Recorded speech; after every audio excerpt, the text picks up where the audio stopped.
So now we've seen how to calculate shear stress for the transverse shear stress for a simple situation of a rectangular beam.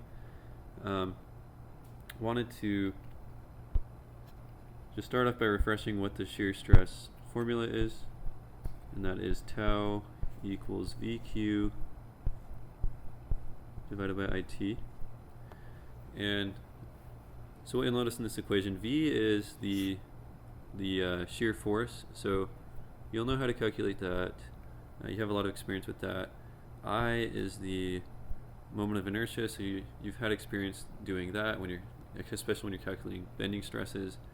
And T is the width of the beam, so there's nothing complicated about that. So the only thing that's really new in this equation is this Q,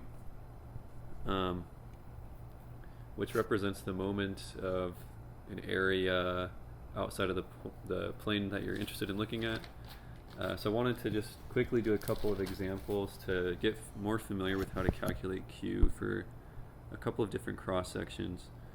So let's just remember, when we were talking about calculating Q, you'd look at your point of interest where you want to calculate the shear stress, and then Q, the general equation for Q, there's an integral equation that is equal to y dA prime, where A prime is the area of the portion of the beam that's being held on by shear stresses to the rest of the beam.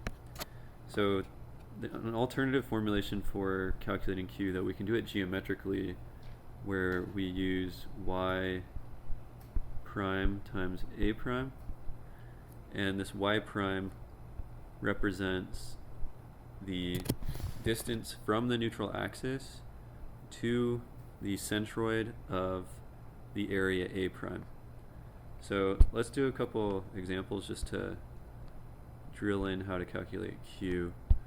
So we'll start with simple geometry. So this is a rectangular beam, rectangular cross section. It has a width of B, and then these are 6 rectangular boards that are stacked on top of each other. So, if you were to bend these 6 boards, in reality they'd want to slide past each other unless you glue them together. So the glue creates some shear stress between each board, and that shear stress is what holds the boards together, so that way they're not sliding past each other. Okay, so like I said, these boards have a width of B, and each of them has a thickness or height of H. And we want to get, if we were to look at this, since it's a nice symmetric shape, it's just easy, it's a rectangle. We know that the neutral axis, just by looking at it, is going to be halfway through the thickness of this stack up of boards.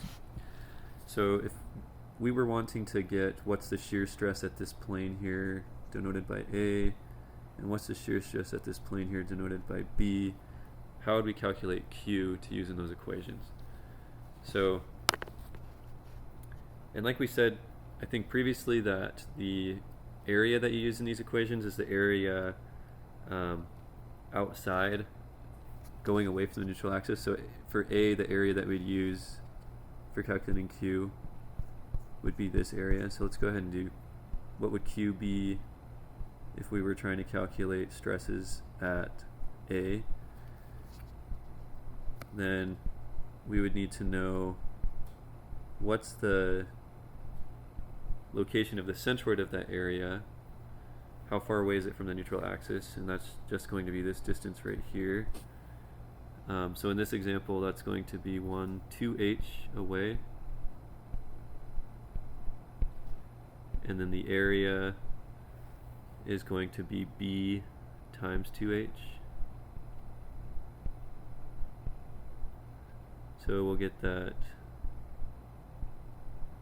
QA is equal to 4 times BH squared.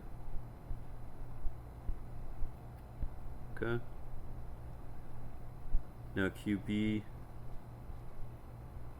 so QA was the area above A. QB, since this is below the neutral axis, we're going to look at the area below B, right? So it's the area going away from the neutral axis. So QB, again,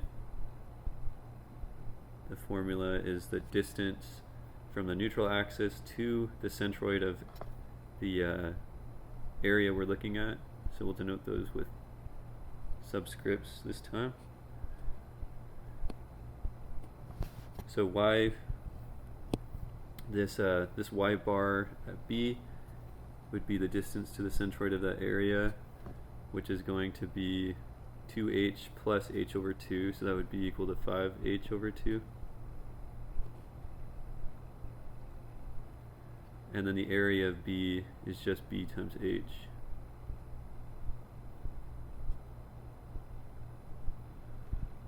Okay, so we'll get that QB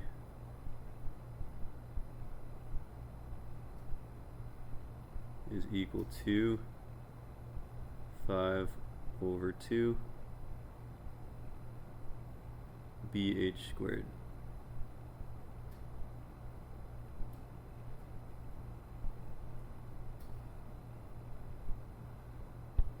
Alright, so let's move on to the other shape that we want to take a look at. So this would be a beam that has a T cross section.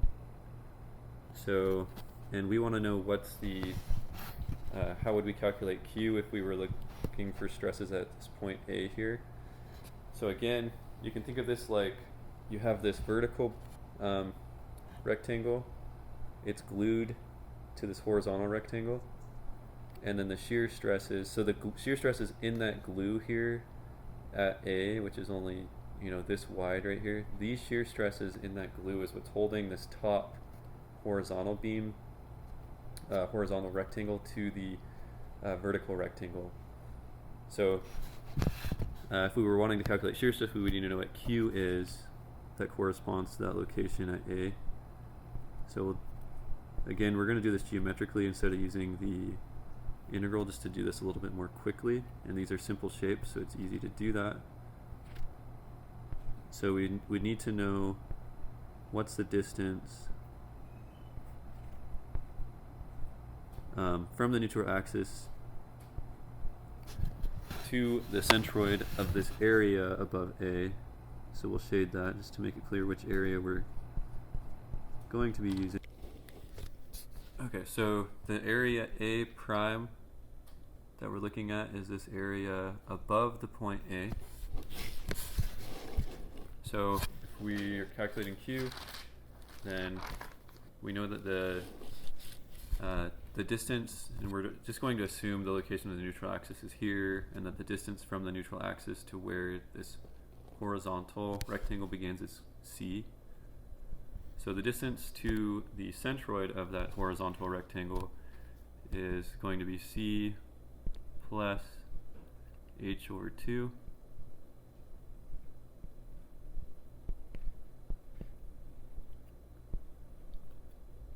And the area is of that rectangle is B times h. Okay, so that's the Q that we would use for calculating what the shear stress is in the glue that's holding that top rectangle to the lower rectangle.